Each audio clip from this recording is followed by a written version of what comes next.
Marathi ಮಾತನಾಡುವಂತ KSRTC conductor ಮೇಲೆ ಹಲ್ಲೆ ಮಾಡಿದಂತ ಕೇಸು ಸದ್ಯ ಗಡಿ ಜಿಲ್ಲೆಯಲ್ಲಿ ಹಲ್ಚಲ್ ಸೃಷ್ಟಿಸಿದೆ. ಕರ್ನಾಟಕ ಮಹಾರಾಷ್ಟ್ರ ಗಡಿಯಲ್ಲಿ ದ್ವೇಷದ ವಾತಾವರಣ ಸೃಷ್ಟಿಯಾಗಿದೆ. ಕರ್ನಾಟಕದಲ್ಲಿ ಕರವೇ ಕಾರ್ಯಕರ್ತರು ಪ್ರತಿಭಟನೆ ಮಾಡಿದರೆ ಮಹಾರಾಷ್ಟ್ರದಲ್ಲಿ ಶಿವಸೇನೆ ಕಾರ್ಯಕರ್ತರು ಪ್ರತಿಭಟನೆ ಮಾಡಿದ್ದಾರೆ. ಕೊಲ್ಲಾಪುರದಲ್ಲಿ ಠಾಕ್ರೆ ಬಣದ ಶಿವಸೇನೆಯಿಂದ ಪ್ರತಿಭಟನೆಯಾಗಿದೆ. ಶಿವಸೇನೆಯಿಂದ ಕರ್ನಾಟಕ ಮತ್ತು ಕರವೇ ವಿರುದ್ಧ ಘೋಷಣೆ ಕೂಗಲಾಗಿದೆ. ಕರ್ನಾಟಕಕ್ಕೆ ಬಸ್ ಸಂಚಾರ ಸ್ಥಗಿತಗೊಳಿಸಿ ಅಂತ ಶಿವಸೇನೆ ಪಟ್ಟು ಹಿಡಿದಿದೆ. ರಾಜ್ಯ ಸಾರಿಗೆ ಬಸ್ ಮೇಲೆ ಭಗವಾ ಧ್ವಜ ಕಟ್ಟಿ ಪುಂಡಾಟ ಮೆರೆಯಲಾಗಿದೆ.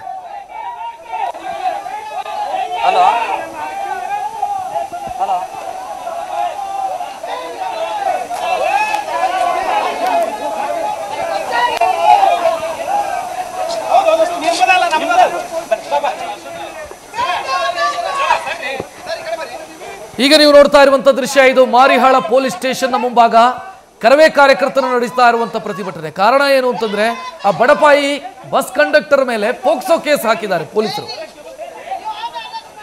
ಆ ಕಂಡಕ್ಟರ್ನ ಮಾತನಾಡಿಸಿದ್ರೆ ಹೇಳ್ತಾರೆ, ನಾನು ಹೋಗಮ್ಮ ಬಾರಮ್ಮ ಅಂತ ಮಾತನಾಡಿಸಿದ್ದೀನಿ. ನನ್ನ ಮಗಳ ವಯಸ್ಸಿನ ಹೆಣ್ಮಗಳು ಆಕೆಯನ್ನ ನಾನು ಹೋಗಮ್ಮ ಬಾರಮ್ಮ ಅಂತ ಮಾತನಾಡಿಸಿದ್ದೀನಿ ಬಿಟ್ರೆ ಯಾವುದೇ ರಾಂಗ್ ಇಂಟೆನ್ಷನ್ ನಾನು ಮಾತನಾಡಿಸಿಲ್ಲ ಅಂತ ಹೇಳ್ತಾರೆ.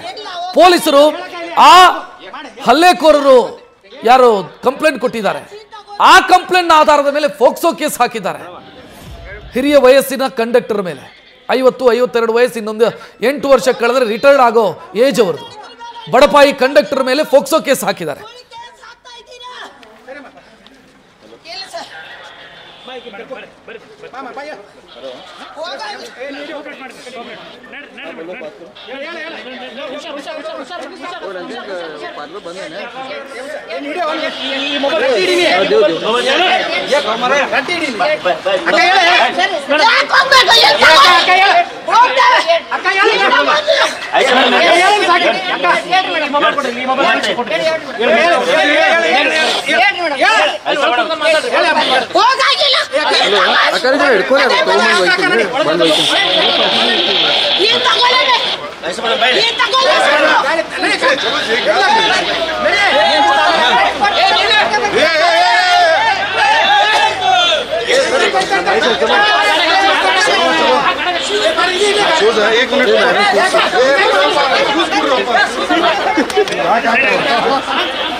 ಎಲ್ಲ ಏನ್ ತಗೊಂಡು ನಡಿ ಚಪ್ಪಲ್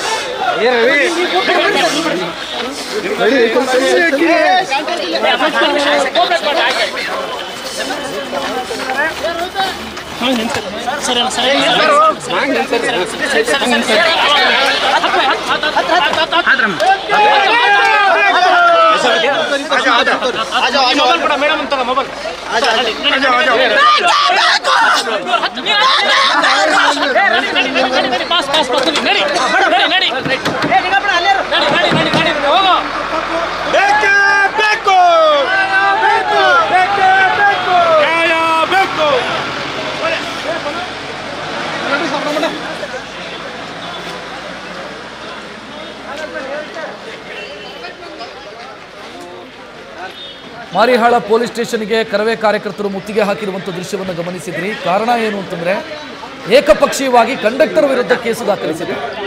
ಕಂಡಕ್ಟರ್ಗೆ ಹೊಡೆದಿದ್ದಲ್ಲದೆ ಕೇಸನ್ನು ದಾಖಲಿಸಿದ್ದಾರೆ. ಫೋಕ್ಸೋ ಕೇಸು ಅಂದರೆ ಅಪ್ರಾಪ್ತ ವಯಸ್ಸಿನ ಹೆಣ್ಣುಮಕ್ಕಳ ಮೇಲೆ ಲೈಂಗಿಕ ಕಿರುಕುಳ ಕೊಟ್ಟಿದ್ದಾರೆ ಅನ್ನೋ ಆರೋಪದ ಮೇಲೆ ಕೇಸು ದಾಖಲಿಸಿರೋದು. ಪೊಲೀಸರು ಏಕಪಕ್ಷೀಯವಾಗಿ ಕೇಸ್ ಮಾಡ್ಕೊಂಡಿದ್ದಾರೆ. ಅರ್ಥ ಇದೆಯಾ? ಹೊಡೆತ ತಿಂದಿದ್ದಲ್ಲದೆ ಪಾಪ ಕೇಸು ಕೂಡ ಕಂಡಕ್ಟರ್ ಮೇಲೆ. ಕಂಡಕ್ಟರ್ನ ಮಾತನಾಡಿಸಿದರೆ ಅವರು ಹೇಳ್ತಾರೆ, ಅವರು ಟಿಕೆಟ್ ತೆಗೆದುಕೊಳ್ಳುವಾಗ ತಪ್ಪು ಮಾಡಿದ್ದಾರೆ. ಶಕ್ತಿ ಯೋಜನೆಯ ಅಡಿಯಲ್ಲಿ ಯುವಕರಿಗೂ ಟಿಕೆಟ್ ತಗೊಂಡಿದ್ದಾರೆ. ಇಲ್ಲಮ್ಮ ಆ ರೀತಿ ಆಗೋದಿಲ್ಲ ಅಂತ ಹೇಳಿದ್ದಕ್ಕೆ ಹೊಡೆದಿದ್ದಲ್ಲದೆ ಕಂಡಕ್ಟರ್ ಮೇಲೆ ಕೇಸು. ಮರಾಠಿಗರ ಪುಂಡಾಟ ಇದು. ಆದರೆ ನಮ್ಮ ಪೊಲೀಸರಾದರೂ ಯೋಚನೆ ಮಾಡ್ಬೇಕು ತಾನೆ, ಪೂರ್ವಪರ ಯೋಚನೆ ಮಾಡ್ಬೇಕು ತಾನೆ. ಈ ಕೇಸು ಫೇಕ್ ಕೇಸು ಅಂತ ಗೊತ್ತಿದ್ರೂ ಕೂಡ ಕಂಡಕ್ಟರ್ ಮೇಲೆ ಏಕಪಕ್ಷೀಯವಾಗಿ FIR ದಾಖಲಿಸ್ತಾರೆ ಅಂತಂದ್ರೆ ಏನರ್ಥ? ಇದನ್ನು ಪ್ರಶ್ನಿಸಿ ಇವತ್ತು ಕರವೇ ಕಾರ್ಯಕರ್ತರು ಮಾರಿಹಾಳ ಸ್ಟೇಷನ್ನ ಮುಂದೆ ಪ್ರತಿಭಟನೆ ಮಾಡಿರುವಂಥ ದೃಶ್ಯವನ್ನು ಗಮನಿಸ್ತಾ ಇದ್ದಾರೆ. ಕಂಡಕ್ಟರ್ ಏನು ಕಂಪ್ಲೇಂಟ್ ಕೊಟ್ಟಿದ್ದಾರೆ ಅದರ ಆಧಾರದ ಮೇಲೆ ಪೊಲೀಸರು 3-4 ಜನರನ್ನು ಅರೆಸ್ಟ್ ಮಾಡಿದ್ದಾರೆ. ಕಂಡಕ್ಟರ್ ಮೇಲೆ ಹಲ್ಲೆ ಮಾಡಿದವರನ್ನ ಅರೆಸ್ಟ್ ಮಾಡಿದ್ದಾರೆ. ಈಗ ಕೌಂಟರ್ ಕಂಪ್ಲೇಂಟು ಕಂಡಕ್ಟರ್ ಮೇಲೆ ಮಾಡಿದ್ದಾರೆ. ಪಾಪ ಅವರು ಆಸ್ಪತ್ರೆಯಲ್ಲಿ ಚಿಕಿತ್ಸೆ ಪಡೀತಾ ಇದ್ದಾರೆ, ಅವರ ಮೇಲೆ ಕಂಪ್ಲೇಂಟ್ ಆಗಿದೆ.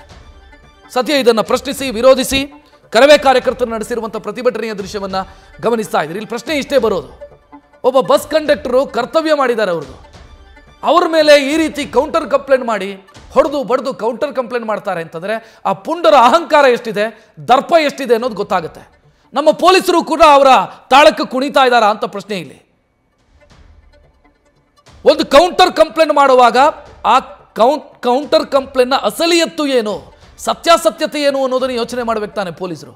ಏಕಾಏಕಿ ಕಂಪ್ಲೇಂಟ್ ಮಾಡೋದು, FIR ದಾಖಲಿಸೋದು ಅಂತಂದರೆ ಹಾಗಿದ್ರೆ ನಾಳೆ ಕಂಡಕ್ಟರ್ ಕೆಲಸ ಮಾಡಬೇಕೋ ಬೇಡೋ, ಇವರು ಅಂತಲ್ಲ, ನಾಳೆ ಆ ರೂಟಲ್ಲಿ ಬಸ್ ಓಡಿಸೋರ ಕತೆ ಏನು? ಅದೇ ರೀತಿ ಇವರಿಗೆ ಟಿಕೆಟ್ ತೆಗೆದುಕೊಳ್ಳೋದಕ್ಕೆ ಯೋಗ್ಯತೆ ಇಲ್ಲ, ಇವುಗಳಿಗೆ ಟಿಕೆಟ್ ತೆಗೆದುಕೊಳ್ಳೋದಕ್ಕೆ ಯೋಗ್ಯತೆ ಇಲ್ಲ. ಅದನ್ನು ಪ್ರಶ್ನೆ ಕೇಳಿದರೆ ಹೊಡಿತಾರೆ, ಹೊಡೆದು ಬಡ್ದು ಆ ನಂತರ ಕಂಡಕ್ಟರ್ ಮೇಲೇ ಕಂಪ್ಲೇಂಟ್ ಮಾಡ್ತಾರೆ ಅಂತಂದರೆ ಯಾರು ಹೇಳೋರು ಕೇಳೋರಿಲ್ವಾ? ನ್ಯೂಸ್ ಫಸ್ಟ್ ನಿರ್ಭೀತಿಯಿಂದ ನಿಮ್ಮ ಪರವಾಗಿ.